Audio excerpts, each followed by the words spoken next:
Hello everyone and welcome back to the channel. In today's video we're going to be doing something that I've actually done before, but I'm going to be redoing it in today's video a lot better than I originally did it. In today's video I'm going to be giving you a tour of all my altar items, all the stuff I use for rituals and stuff like that.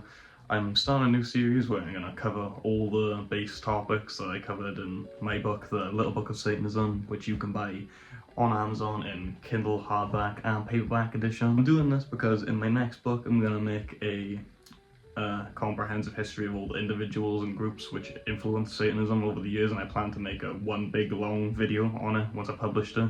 At the minute I'm having issues with money for the illustrator and stuff like that, so I want to get all that sorted before I publish the book and give you guys a video on it.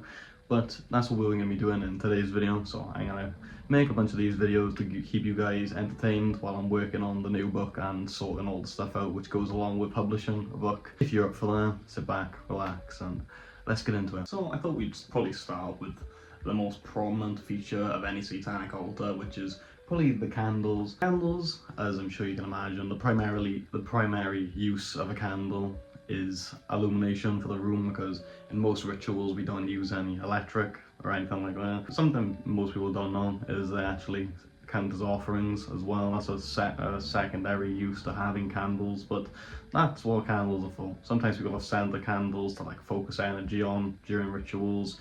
I don't have one. Actually no, I do now. Usually I don't have one. Some people have scented candles to focus on during rituals, not all Satanists have that. But that's mainly what candles are for. Moving on to the next part of any satanic altar, the statue or centerpiece of the altar. This, along with the center candle, generally serves as a centerpiece to the altar, so you can focus energy on during rituals. It also serves like an aesthetic purpose. It makes the altar look a lot nicer than it would without it. But yeah, that one's got quite a short explanation. The next part that a lot of people ask me about, especially once I let them into my house and they realize I've got a giant satanic altar in my living room, is why do you have two humongous knives on it? And there are two reasons for this. The first knife, which is an athame, is used for casting pentagrams during the start and end of every ritual.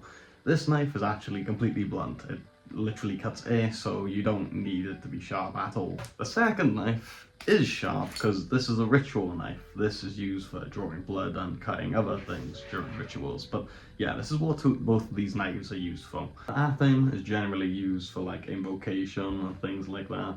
Like, an athame is an integral part of most satanic rituals. Well, I don't think I've ever come across a ritual in which you don't need an athame for some form of invocation at the beginning. So the next piece is the chalice. The chalice, other than looking absolutely badass as fuck, is actually used for offering liquids like alcohol, wine. Some people use like milk and stuff like that. I don't use milk, but mainly because you're supposed to leave an offering for 24 hours and I'm not cleaning that up after 24 hours. Most Satanists offer things like wine, other forms of alcohol. Some people offer blood in them, or most people offer blood in the next thing which we're going to be covering, which is a burning bowl. A burning bowl, my one looks like this, it's got a nice little pentagram on it, is used for burning things like parchment paper once it has blood on it, or other bodily fluids that people use. Some Satanists don't burn incense in burning bowls. They'll use something like this, which is a new addition for my altar.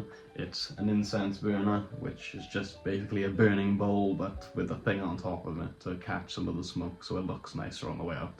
But yeah, that's what that's for. And another new addition to my altar, I've got a mortar and pestle, which is, again, I'm sure you can imagine, used for crushing up offerings and stuff like that, incense, herbs. I've also got some, however the fuck you pronounce this, on my altar, some red wine.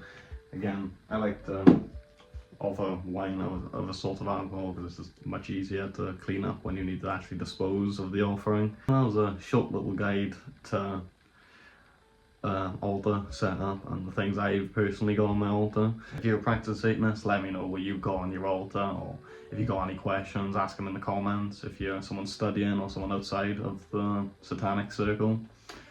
But yeah, that's all for today's video. I'll be doing other videos on other things I've covered in my book, like an and I do one on different offerings and stuff like that.